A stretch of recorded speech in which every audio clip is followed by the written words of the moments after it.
Hello friends, स्वागत है आपका आपके अपने YouTube channel all in one campus पर। फ्रेंड्स, इस वीडियो के माध्यम से मैं आपको भारतीय बैंक तथा उनके विस्तार के बारे में बताने जा रहा हूं।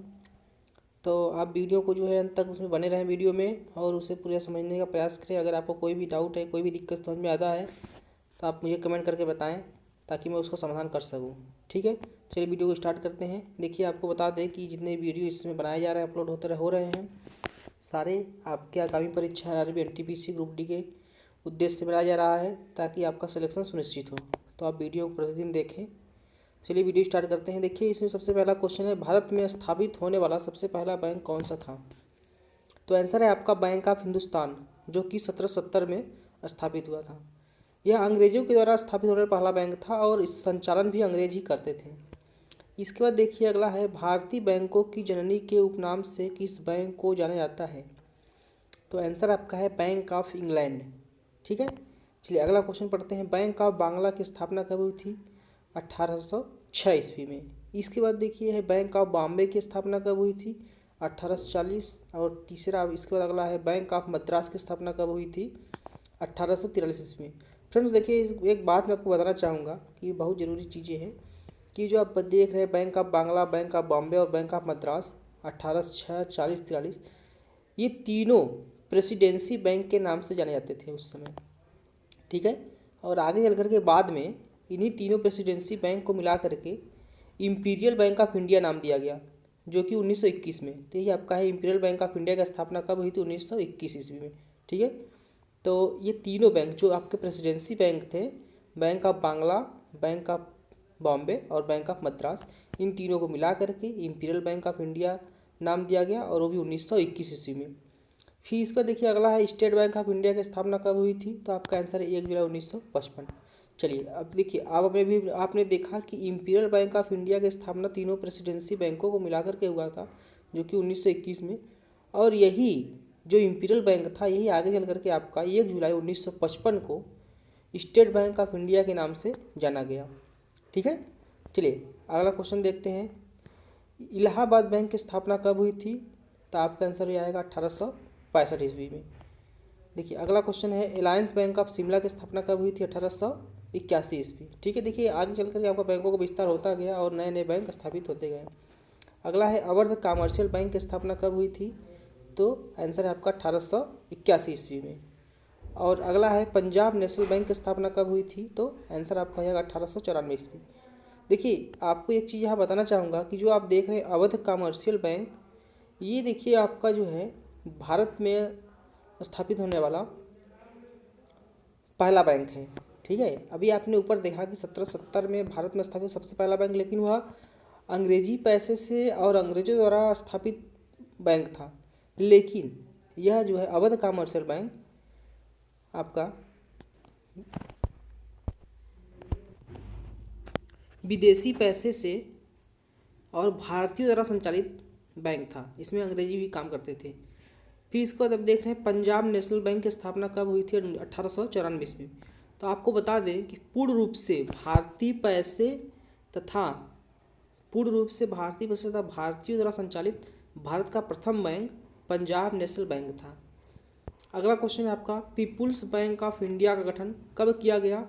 तो आंसर आपका हो जाएगा 1901 ईस्वी में। अगला क्वेश्चन है, बैंक ऑफ इंडिया का गठन कब हुआ? 1906 ईस्वी। ठीक है, देखिए बैंक ऑफ इंडिया बहुत ही महत्वपूर्ण है। अगला क्वेश्चन है, बैंक ऑफ बड़ौदा का गठन कब हुआ? तो आंसर आपका हो जाएगा 1908 ईस्वी में। अगला क्वेश्चन है, सेंट्रल बैंक ऑफ इंडिया का गठन कब हुआ था?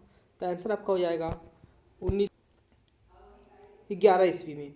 सेंट्रल बैंक ऑफ इंडिया का गठन 1911 ईस्वी में हुआ था। अगला है, बैंक ऑफ मैसूर का गठन कब हुआ था? तो आपका आंसर हो जाएगा 1913 ईस्वी में। अगला है, बैंकिंग, देखिए बहुत ही महत्वपूर्ण क्वेश्चन पूछा गया था, बैंकिंग संकट का समय कब माना जाता है? तो आंसर आपका हो जाएगा 1913 से 1917 के बीच की जो अवधि थी, ये बैंकिंग संकट का समय माना जाता है, क्योंकि इस बीच में आपका वर्ल्ड वार चल रहा था। अगला क्वेश्चन है आपका, टाटा औद्योगिक बैंक की स्थापना कब हुई थी? तो आंसर आपको हो जाएगा 1917 ईस्वी में। देखिए अगला क्वेश्चन है, बहुत ही महत्वपूर्ण क्वेश्चन है, देश के 14 बड़े बैंकों का राष्ट्रीयकरण कब हुआ था? तो आंसर आपका हो जाएगा 19 जुलाई 1969 को। आपको बता दें कि जिस समय देश के 14 बड़े बैंकों का राष्ट्रीयकरण हुआ 19 जुलाई 1969 में, उस समय जो बैंकों के लिए मानक डिसाइड किया गया था, मानक निर्धारित किया गया था, वह था आपका 50 करोड़ रुपए। ठीक है। अगला है, देश के 6 बड़े बैंकों का राष्ट्रीयकरण कब हुआ था? तो आंसर आपको हो जाएगा 15 अप्रैल 1980 को। देखिए, लगभग एक दशक के बाद फिर देश के 6 बड़े बैंकों का राष्ट्रीयकरण किया गया था, लेकिन इसके लिए मानक अलग हो गया, जो कि आपका था कम से कम 200 करोड़ रुपए। ठीक है। तो इसका मतलब यह हुआ कि जिन बैंकों के पास 200 करोड़ रुपए की पूंजी थी, उन बैंकों का राष्ट्रीयकरण किया गया। आपको एक बात बता दें कि राष्ट्रीयकरण का मतलब क्या होता है। राष्ट्रीयकरण जो है, राष्ट्रीयकरण का मतलब यह हुआ कि इन सब जो बैंक थे, इनके शेयरों में सरकार का सबसे अधिक शेयर हुआ, सरकारी जो है शेयर अधिक हो गए, इसीलिए उसको राष्ट्रीयकरण कर दिया, राष्ट्रीयकरण नाम दे दिया गया कि यह भारतीय बैंक हो गया, भारत सरकार के अधीन हो गया। अगला है, रिजर्व बैंक ऑफ इंडिया की स्थापना कब हुई थी? तो आंसर आपका हो जाएगा 1 अप्रैल 1935 को। ठीक है। आपको बता दें कि 1934 के एक्ट के अनुसार ही 1 अप्रैल 1935 को आरबीआई की स्थापना हुई थी। अगला है, रिजर्व बैंक ऑफ इंडिया की स्थापना किस समिति की सिफारिश पर की गई थी? तो आंसर आपका हो जाएगा केंद्रीय बैंकिंग जांच समिति, जो कि 1930 में आई थी। इन्हीं की सिफारिश पर, केंद्रीय बैंकिंग जांच समिति की सिफारिश पर आरबीआई की स्थापना की गई थी। अगला है, रिजर्व बैंक ऑफ इंडिया का राष्ट्रीयकरण कब किया गया? तो आंसर आपका हो जाएगा 1 जनवरी 1949 को। कि 1 जनवरी 1935 को स्थापित हुआ, लेकिन इसका जो है कि 1 जनवरी 1949 को राष्ट्रीयकरण किया गया। अगला है आपका, रिजर्व बैंक ऑफ इंडिया के सबसे पहले गवर्नर कौन थे? तो आंसर आपका हो जाएगा ऑसबर्न स्मिथ। ठीक है। अगला क्वेश्चन है कि रिजर्व बैंक ऑफ इंडिया के स्वतंत्र भारत के सबसे पहले गवर्नर कौन थे? तो सीडी देशमुख। देखिए, आपको बता दें कि सीडी देशमुख जो हैं वह आज़ादी के समय भी यही थे और आज़ादी के बाद भी आरबीआई गवर्नर यही बने रहे। ठीक है। इसीलिए आपको दोनों तरीके से पूछा जाएगा, तो आंसर आपका यही रहेगा। अगला है, क्षेत्रीय ग्रामीण बैंकों की स्थापना कब हुई थी? तो आंसर आपका हो जाएगा 2 अक्टूबर 1975 ईस्वी। ठीक है। अगला है, सेबी की स्थापना कब हुई थी? सेबी जो है, देखिए, सेबी की स्थापना 12 अप्रैल 1988 को हुआ था। ठीक।